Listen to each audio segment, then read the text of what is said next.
Good morning student. कल मैं अध्याय 5 आंकड़ों का संगठन व्यवस्थीकरण यानी ऑर्गेनाइजेशन ऑफ डाटा के संबंध में हम चर्चा कर रहे थे, जिसको मैंने आपको बताया कि खोज अथवा अनुसंधान उद्देश्य को लेकर जो आंकड़े एकत्र किए जाते हैं वे इतने व्यवस्थित या विशाल होते हैं कि उन्हें सरलता से समझना एवं उनसे कोई निश्चित निष्कर्ष निकालना प्रायः क्या होता है, असंभव होता है, कठिन होता है। इसलिए यह जरूरी हो जाता है कि इन आंकड़ों को सरल एवं निश्चित रूप दिया जाए ताकि उनको समझने एवं निष्कर्ष निकालने में आसानी हो। ठीक है। समंकों के संकलन के बाद अगली प्रक्रिया समंकों का वर्गीकरण एवं सारणीयन है। मैं कल बताया था प्रोफेसर हिक्स क्या कहते हैं कि वर्गीकृत एवं क्रमबद्ध तय तथ्य जो हैं स्वयं बोलते हैं, लेकिन अव्यवस्थित रूप से वे मांस की भांति क्या होते हैं, मृत होते हैं। और आंकड़ों, सरल शब्दों में ये बताया था कि आंकड़ों के व्यवस्थितीकरण से तात्पर्य उन सभी प्रक्रियाओं से है जिनकी सहायता से आंकड़ों को सुव्यवस्थित रूप में प्रस्तुत करके समझने योग्य बनाया जाता है। तो आंकड़ों के व्यवस्थितीकरण के लिए मुख्य रूप से दो कार्य किए जाते हैं। पहला है, याद रखिएगा, समंकों का वर्गीकरण, जिसको हम सारणीयन के नाम से भी जाना जाता है। समंकों का वर्गीकरण यानी क्लासिफिकेशन। सारणीयन करता होता है टेबुलेशन। ठीक है। तो समंकों का संपादन में एडिटिंग ऑफ डाटा, दूसरा एडिटिंग ऑफ डाटा, समंकों का संपादन। अब देखते हैं समंकों का वर्गीकरण क्या होता है। पहला तो संकलित समंकों के गुण, स्वभाव व प्रकृति की समानता के आधार पर विभिन्न वर्गों में विभाजित करने की क्रिया को समंकों का वर्गीकरण कहते हैं। फिर से मैं बोलूं,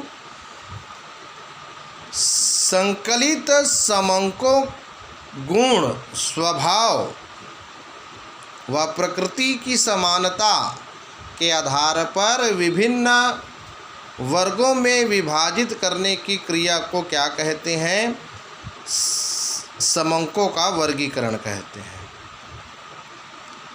तो इस संबंध में प्रोफेसर L.R. कार्नर ने परिभाषित किया है, जो प्रसिद्ध अर्थशास्त्री हैं, सांख्यिकीकार हैं।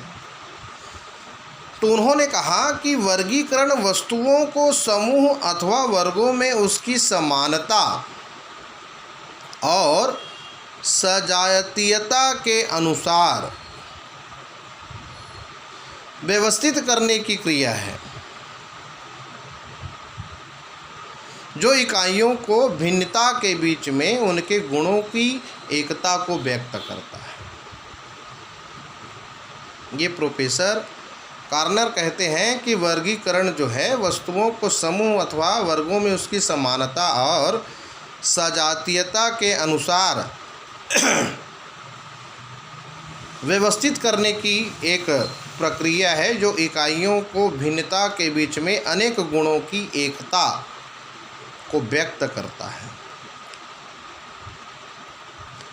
देखिएगा वर्गीकरण के मुख्य लक्षण क्या हैं, तो हम देख सकते हैं पेज नंबर 53 में दिया है 53। वर्गीकरण के लक्षण में पहला आता है, वर्गीकरण द्वारा समंकों को विभिन्न वर्गों में विभाजित किया जाता है, पहला चीज। दूसरा है, यह वर्गीकरण समानता, सदृश्यता अथवा किसी गुण के आधार पर होता है। अभी हम देखेंगे किस प्रकार से व्यक्तिगत श्रेणी में रखा जाता है, किस प्रकार से अलग 3 श्रेणियां होंगी, तो उन श्रेणियों में किस प्रकार से वर्गीकरण को रखा जाता है, इस पर भी हम चर्चा करेंगे और बताएंगे भी प्रैक्टिकली।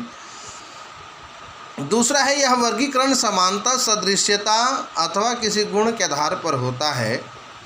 तीसरी चीज़ है यह विभाजन यथार्थ रूप में अथवा किसी गुण के आधार पर होता है।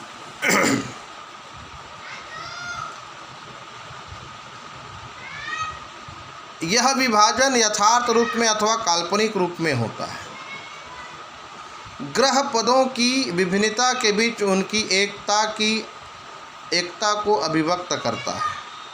ये वर्गीकरण के लक्षण हैं। वर्गीकरण के अगर उद्देश्य देखें तो पहला चीज़ है वर्गीकरण के द्वारा अनावश्यक समंकों को छोड़ दिया जाता है ताकि समंकों को सरल और संक्षिप्त बनाया जा सके। ठीक है, अनावश्यक समंकों को छोड़ देते हैं, आवश्यक समंकों को साथ में लिया जाता है। दूसरा है वर्गीकरण समंकों की समानता व असमानता को स्पष्ट करता है। तीसरा है वर्गीकरण को समंकों की तुलना करने में सहायता मिलती है। चौथा है वर्गीकरण में समंकों को नियमित एवं बोधगम्य बनाया जा सकता है। तो ये वर्गीकरण के क्या हैं उद्देश्य हैं। अब चर्चा करते हैं आदर्श वर्गीकरण की विशेषता क्या होगी। तो आदर्श वर्गीकरण की विशेषता क्या होगी, इसमें पहला आता है उद्देश्य की अनुरूपता। तो वर्गीकरण का रूप अनुसंधान के रूप में और उद्देश्य के अनुरूप होना चाहिए।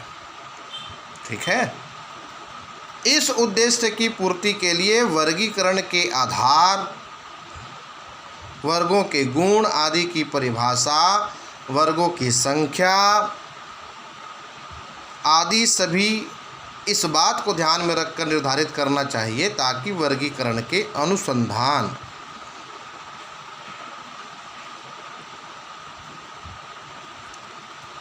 के उद्देश्य की पूर्ति हो। ठीक है, दूसरा है असंदिग्धता। तो इसमें क्या होगा, वर्गीकरण की योजना में वर्ग स्पष्ट, सरल तथा असंदिग्ध होनी चाहिए ताकि इस बात में कोई संदेह ना रहे कि कोई पद इस वर्ग में रखा जाए। तीसरा होती है सजातीयता। किसी भी वर्ग विशेष का प्रत्येक पद उस गुण के अनुसार होना चाहिए जिसके आधार पर वर्गीकरण किया जा सकता है। इस प्रकार से मद या संख्या एक ही वर्ग में आए और प्रत्येक वर्ग में एक दूसरे से भिन्न हो। ठीक है, चौथा है स्थिरता। स्थिरता में क्या होता है, एक आदर्श वर्गीकरण की यह विशेषता होती है कि उसमें स्थिरता का गुण हो। वर्गीकरण के लिए प्रयोग में किए गए विभिन्न आधारों व गुणों की परिभाषा स्थायी रखी जाए और जहाँ तक हो सके इनमें परिवर्तन न किया जाए, अन्यथा वर्गीकरण सूचनाओं के तुलनात्मक अध्ययन में कठिनाई होती है।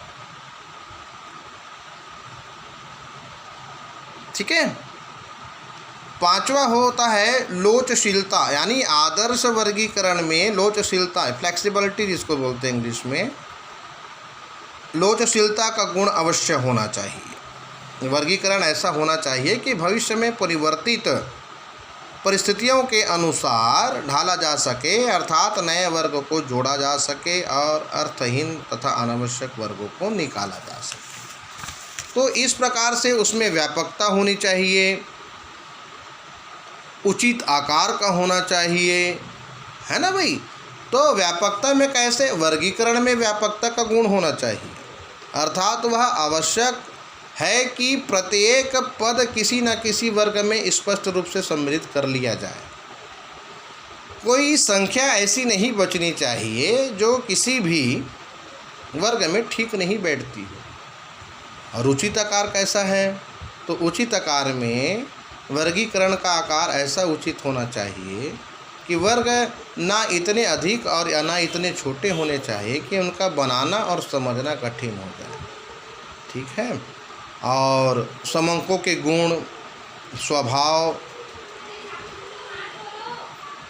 आदि बनाए रखते हुए वर्गीकरण का आकार उचित होना चाहिए।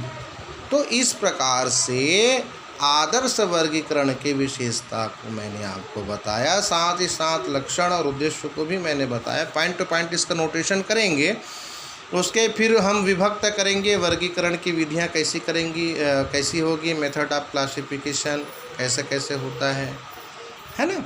तो उस पर हम अच्छे से चर्चा करेंगे। ठीक है, आज के लिए बस इतना ही। Thank you.